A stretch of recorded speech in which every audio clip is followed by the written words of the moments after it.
Military राज day 71। अब चलते हैं आज की अहम खबरों की तरफ। काफ़ी सारी खबरें हैं इसलिए पेस थोड़ी तेज़ रहेगी। एक तो हमने 8 फरवरी के आज के एहतजाज पर बात करनी है। अभी जिस वक्त हम ये रिकॉर्डिंग कर रहे हैं तकरीबन पाकिस्तान में सुबह के 10 बज रहे हैं, तो कोशिश करेंगे कि कुछ फुटेज आपके सामने रखें कुछ शहरों से। फिर कुछ सवालात आप में से कुछ दोस्तों ने पूछे हैं कि अभी तक पाकिस्तान तहरीक इंसाफ ने नाम लेकर अपने शोहदा को सामने क्यों नहीं रखा, भले वो 9 मई के हों भले 26 नवंबर के हों, इसमें क्या सूरत हाल है, ये भी आपके सामने रखेंगे। फिर इमरान खान साहब को बनी गाला मूव करने के तजिए हो रहे हैं नजम सेठी और दूसरे दोस्तों की तरफ से।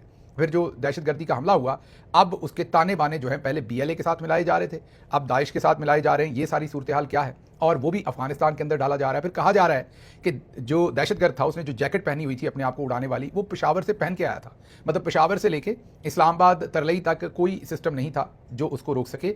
और फिर मोहसिन नकवी साहब ने एडमिट कर लिया है कि जो कम्युनिटी इंटेलिजेंस होती है, मीन जो अवाम की शमूलियत होती है और कॉपरेशन होता है इंटेलिजेंस एजेंसीज के साथ, वो कमज़ोर है, उसको बढ़ाने की ज़रूरत है। मतलब कि अवाम और जो इस वक्त सिक्योरिटी इदारे हैं उनका कनेक्शन वीकर है। ये उनको क्यों कहना पड़ा। इसके अलावा भी बसंत पर भी कुछ बात करेंगे, जो जनाजा हुआ है वो कितना बड़ा हुआ है, जो लोग शहीद हुए हैं उस पर भी बात करेंगे। तो काफ़ी सारी चीज़ें जिनको हमने डिस्कस करना है। सबसे पहले तो आज 8 फरवरी का एहतजाज है, उसकी तैयारी तो अब हो चुकी। अब तो पता चल जाएगा थोड़ी देर तक कि वो कितना इफेक्टिव रहा कितना इफेक्टिव नहीं रहा। जो भी सच होगा वो आपके सामने रखेंगे। फिलहाल तक हमें सिंध के कुछ शहरों की फुटेज सामने आई है, कुछ दूसरी जगहों की फुटेज सामने आई है, वो हम स्क्रीन पर आपको दिखा रहे हैं, जिसमें तमाम दुकानें जो हैं वो मुकम्मल तौर पर बंद नजर आ रही हैं। अच्छा, ये जहन में रखिए, एक तो सुबह सुबह का वक्त है, हो सकता है कोई ये एतराज़ करे कि आप सुबह 10 बजे ये रिकॉर्डिंग कर रहे हैं तो अभी बाजार बंद होंगे, लेकिन ये जिन शहरों की रिकॉर्डिंग है, ये जाहिर है सुबह 8 बजे 9 बजे बाजार खुल जाते हैं, ये उसके बाद की ही फुटेज है, लेकिन फिर भी अगले चंद घंटों में मंजर जो है वो मजीद क्लियर हो जाएगा। यहाँ एक लोगों की कन्फ्यूजन दूर कर दूं कि अक्सर लोग ये समझते हैं कि इतवार को तो वैसे ही दुकानें बंद होती हैं। ऐसा नहीं है। पाकिस्तान के 2 या 3 ऐसे शहर हैं जहां इतवार को शायद कुछ दुकानें बंद होती हैं, बाकी तमाम के तमाम जो शहर हैं वो जुमे वाले दिन दुकानें बंद करते हैं और बाकी तमाम दिन दुकानें खुली होती हैं। जैसे मैंने कल भी एग्जांपल दी थी, फैसलाबाद एक बड़ी मंडी है पाकिस्तान की, लेकिन वहां पर जुमे वाले दिन सारे बाजार बंद होते हैं, इतवार वाले दिन बाजार खुले होते हैं। तो आज अमूमी तौर पर वैसे पंजाब के अंदर तमाम बाजार जो हैं वो खुले हुए हैं, और इसी तरह से मुल्क के तूलो और जो दूसरे शहर हैं उनमें भी, सवाई मैंने आपको बताया कि जो 2-3 बड़े शहर हैं उनके कुछ इलाके हो सकता है कि इतवार को बंद होते हों। तो अभी सूरत हाल जो फुटेज आ रही है उससे तो हौसला अफजा लग रही है। शाम के व्लॉग में हम आपके सामने पूरी तफसील रख सकेंगे और कुछ और भी तफसील रखेंगे जिस पर हम पिछले कई दिनों से काम कर रहे हैं।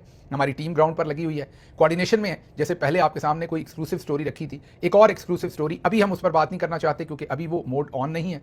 अभी तमाम काविशें, तमाम डिफरेंसेस को साइड पर रख के, बगैर किसी पर तनकीद किए हुए, सभी को अप्रिशिएट करते हुए, हम ये एक्सपेक्ट करते हैं कि 8 फरवरी के अभी पूरा दिन एहतजाज को भी कामयाब बनाया जाएगा और शाम में मशल बरदार जो रैलियां निकालनी हैं उन पे भी भरपूर तवज्जो दी जाएगी। फिर लाहौर से हमें एक खबर मिली एक्सक्लूसिवली, और वो खबर ये मिली, एक हमें पुलिस के बहुत ही अहम जराए ने हमें ये खबर दी कि पाकिस्तान तहरीक इंसाफ की एक ही जगह से दर्जन भर के करीब या दर्जन से थोड़े थोड़े बहुत ही मोतबर नाम पाकिस्तान तहरीक इंसाफ के एक ही जगह से पुलिस ने पकड़ लिए।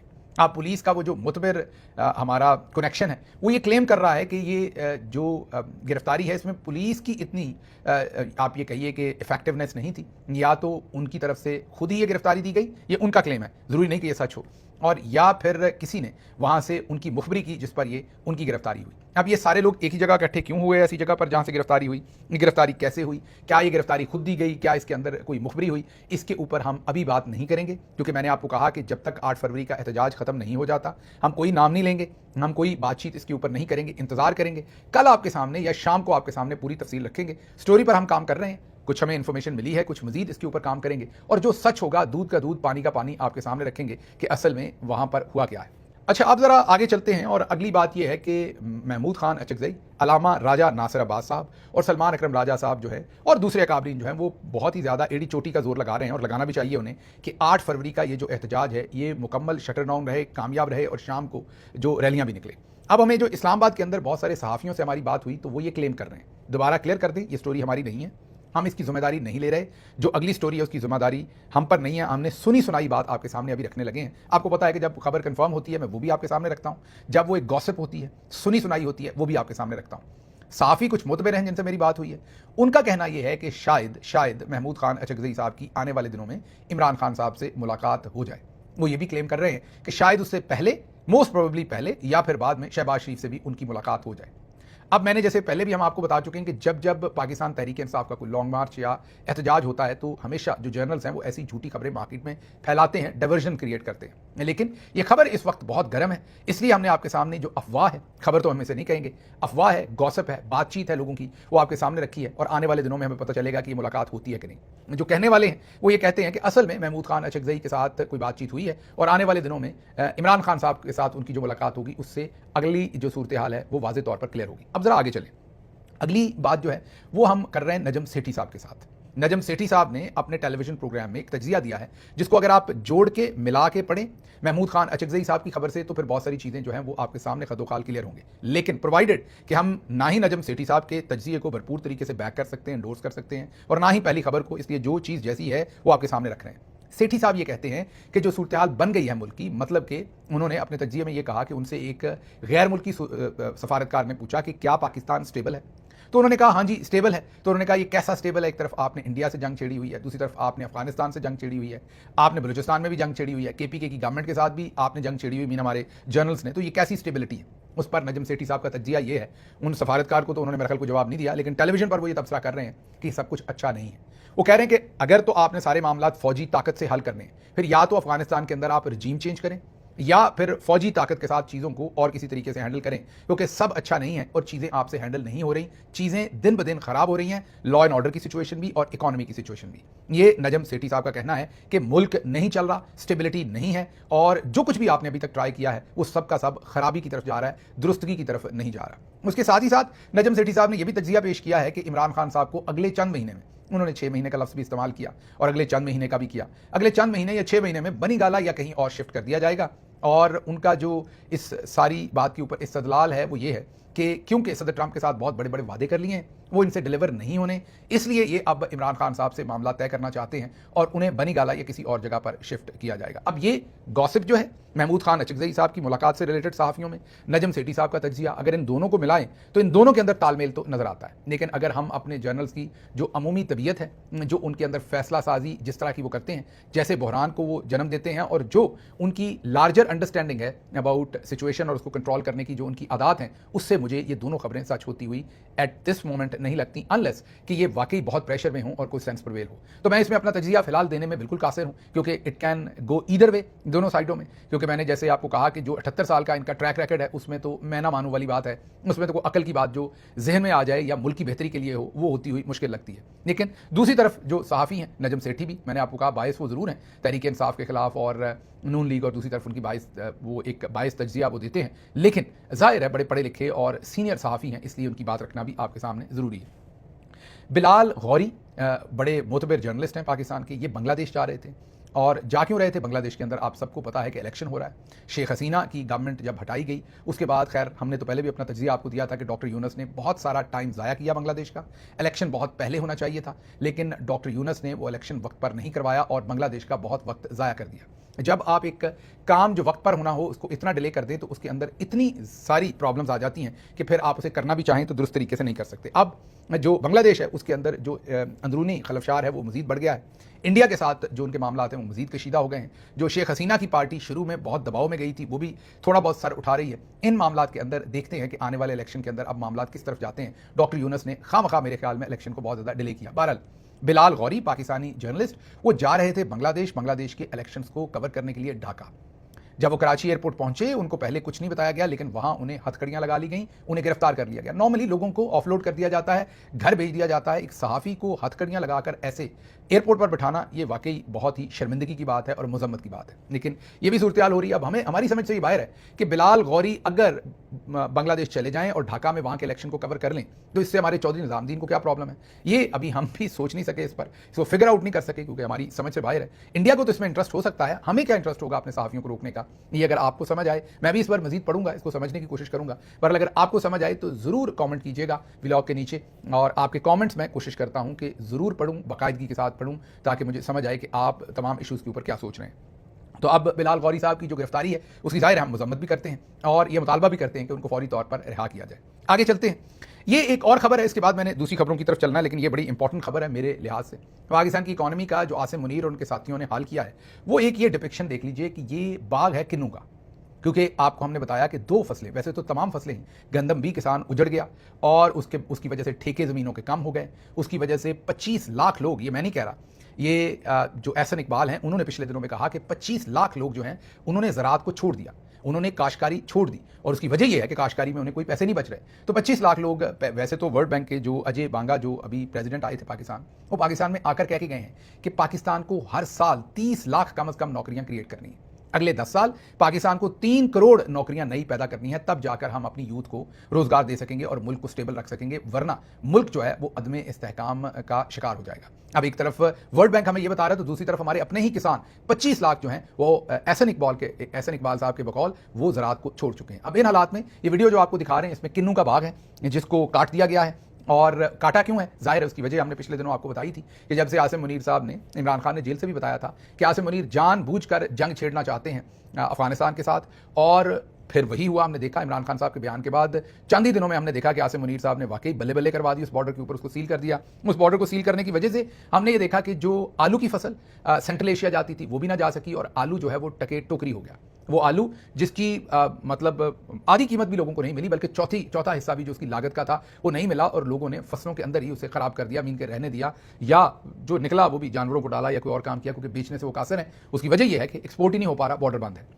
इसी के साथ साथ पाकिस्तान का किन्नू भी सेंट्रल एशिया जाता है, वो भी ना जा सका, जिसकी वजह से अब किन्नू के जो बागात हैं उनको काटा जा रहा है। आप गौर कीजिए, किन्नू एक जाहिर है ये ऐसे पौधे हैं जो लग के कोई अगले 4 हफ्ते में 6 हफ्ते में फल नहीं देते। It takes pretty long time. एक पौधा जवान होता है और फिर जाके वो फल देता है। जिम्मेदार काश्तकार कितना मजबूर हुआ होगा कि वो अपने दरख्त काट रहा है, अपने बाग उजाड़ रहा है, जैसे इन्होंने पाकिस्तान को उजाड़ा है, पाकिस्तान की इकॉनमी को उजाड़ा है, पाकिस्तान के सुकून को, अमन को। एक तरफ दहशतगर्दी लगा दी है तो दूसरी तरफ इकॉनमी की तबाही कर दिया है, तो तीसरी तरफ चोर ऊपर बैठा दिए हैं। जिस तरह पाकिस्तान के पूरे गुलिस्तान को इन्होंने उजाड़ दिया है, उसकी मेरा ख्याल सबसे बेहतरीन डिपिक्शन ये वो खेत है काश्तकार का जिसमें वो खुद बाग काट कर उसको उजाड़ रहे हैं।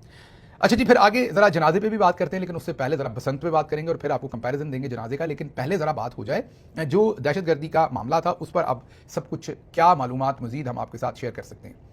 वफाकी वज़ीर दाखिला फॉर्म 47 मोहसिन नकवी कहते हैं कि इस्लामाबाद की मस्जिद में धमाके के मास्टरमाइंड का तल्लुक शिद्दत पसंद तंजीम दाइश से है और उसे हमने हिरासत में ले लिया है।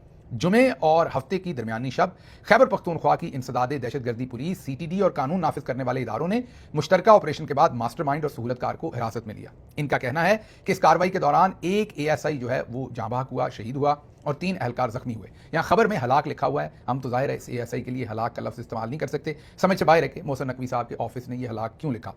इस सारे वाक़े की मनसूबाबंदी और हमलावर की तरबियत अफगानिस्तान में हुई। 2 अफराद ने रैकी की और हमलावर को अफगानिस्तान से यहाँ लाया गया।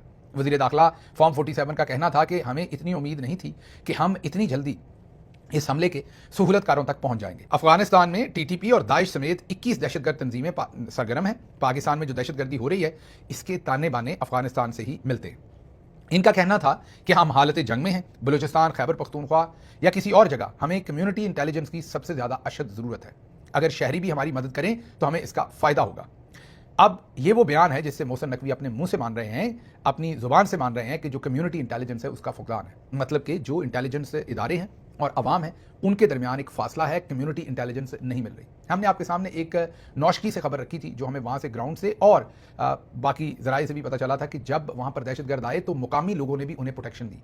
इसी तरीके से कोयटा के बारे में भी ऐसी ही खबरें ग्राउंड से आ रही हैं। तो इसका मतलब है कि अगर आवाम जो है वो ज़्यादा या थोड़ी दहशतगर्दों के साथ कोई ना कोई किसी न किसी किस्म की हमदर्दी रख रही है तो फिर इनको कम्युनिटी इंटेलिजेंस कहाँ से मिलनी है। तो ये एक बहुत ही अफसोसनाक सूरत हाल है। जाहिर है इसके जिम्मेदार आसिम मुनीर और उनके साथी हैं, जैसे उन्होंने जुल्म किया और आवाम को जानबूझकर इदारों से दूर किया या दूर करने की कोशिश की और अब अपने मुंह से कह रहे हैं कि कम्युनिटी इंटेलिजेंस हमें चाहिए, हमें वो कम मिल रही है। जब तक वो नहीं बढ़ेगी मामलात सेटल नहीं होंगे। अब कम्युनिटी इंटेलिजेंस कब बढ़ती है? जब कम्युनिटी का फेथ होता है अपने सिक्योरिटी के इदारों के ऊपर और दोनों के दरमियान में कोई डिफरेंस नहीं होते। अब यहां पर तो डिफरेंस है और डिफरेंस है मैंडेट लूटने का, इलेक्शन लूटने का, इलेक्शन चोरी करने का, हद दिल अजीज लीडर के ऊपर जाली झूठे मुकदमे बनाकर, जाली झूठा 9 मई बनाकर, 26 नवंबर करके, मुरीद के करके, खवातीन को जेलों में डाल के, आज़ाद कश्मीर का वाकया करके और बेशुमार जिले शाह, अर्श शरीफ शहीद, ये सब कुछ करके अब डिफरेंसेस तो हैं। अब कम्युनिटी के साथ रिश्ते अगर बेहतर करने हैं तो रीसेट करना पड़ेगा, सब कुछ बैरक्स में वापस जाना पड़ेगा, अपना जो हल्फ है उसके ऊपर वापसी करनी पड़ेगी और उसके बाद ही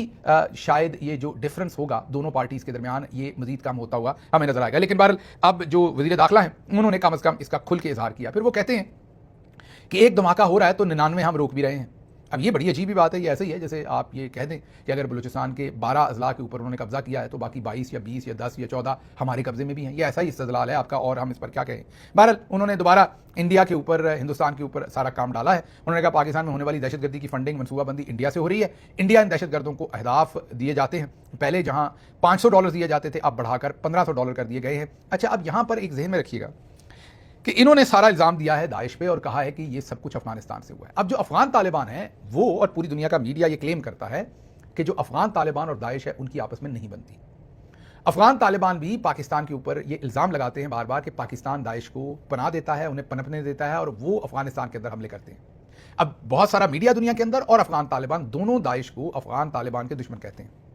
अब हमारे फॉर्म 47 के वज़ीर दाखिला कहते हैं कि वहाँ दाइश जो है वो अफगानिस्तान में है और वहाँ से ये ट्रेनिंग करके आए। तो ये अब हम समझने से कासर है कि इसके अंदर हकीकत है क्या। आगे चलते हैं ज़रा। अगली खबर जो इसी से रिलेटेड, वो तो हमने आपको कम्युनिटी का तो बता दिया, ये भी बता दिया कि वो कहते हैं कि 99 हम रोकते हैं अगर एक होता है तो। अब जो ताहिर अशरफी साहब है उनका बयान आया। उन्होंने कहा कि दुश्मन में इतनी हिम्मत नहीं कि हमारी अफवाज का मुकाबला कर सके।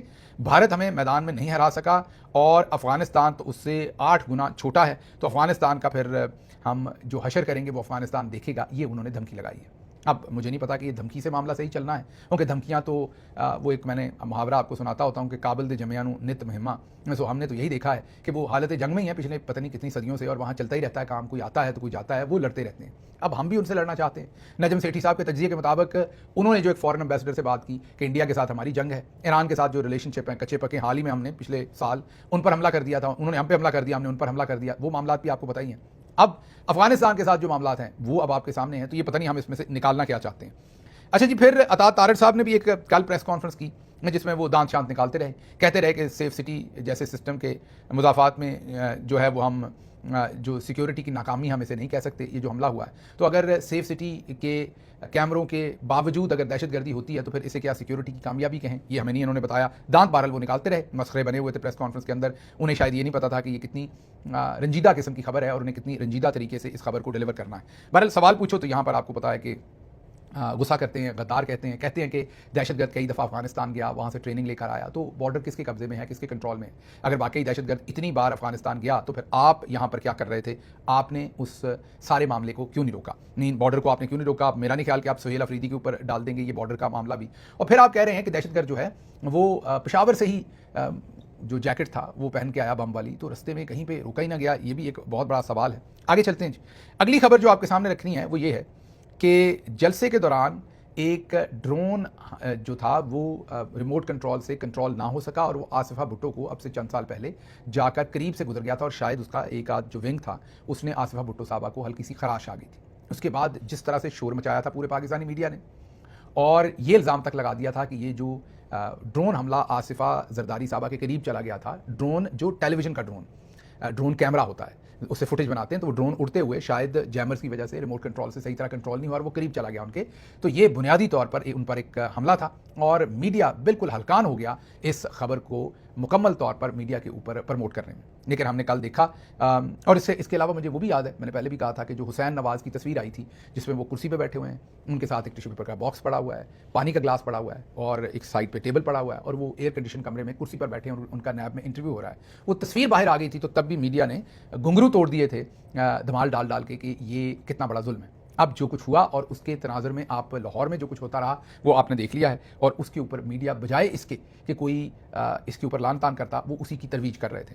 अमीर अब्बास साहब ने ये कहा है कि वो इस नतीजे पर पहुंचे हैं कि अब मीडिया जो है उसको आप पैसे दें और जो मर्जी उनसे करवा लें। वो ये कहते हैं कि मीडिया को पैसे दें तो वो सोक करेंगे, पैसे देंगे तो वो धमाल डालेंगे, पैसे देंगे तो वो डांस करेंगे, पैसे देंगे तो वो फंक्शन प्रमोट करेंगे। उनको अब इससे कोई लेना देना नहीं कि 100-150 जो लाशें हैं वो गिरी हुई हैं।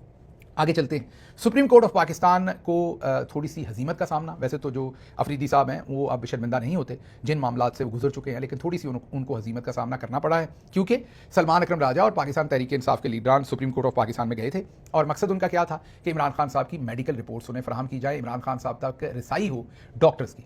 अब वो तो ना दी सुप्रीम कोर्ट ने, लेकिन अब मामला ये कर दिया उन्होंने कि वो ये बता रहे हैं, सुप्रीम कोर्ट ने एक अलामिया जारी किया है कि हाँ, हमसे चंद दिन पहले सलमान अकरम राजा साहब मिले थे, पाकिस्तान तहरीक इंसाफ की लीडरशिप मिली थी और हमने गवर्नमेंट को यह कह दिया था कि आप इनको मेडिकल रिपोर्ट दें, लेकिन बदकिस्मती से गवर्नमेंट ने इन्हें मेडिकल रिपोर्ट नहीं दी, जो कि एक बहुत ही अफसोसनाक बात है। और उन्होंने कहा कि अब दोबारा पाकिस्तान तहरीक इंसाफ ने हमसे रुजू किया है और हम दोबारा गवर्नमेंट को, ऑफिशियल्स को, एग्जीक्यूटिव को कह रहे हैं कि इन्हें मेडिकल रिपोर्ट से। दूसरे लफ्जों में उन्होंने बताया कि हमारे पल्ले कुछ नहीं है सुप्रीम कोर्ट ऑफ पाकिस्तान के।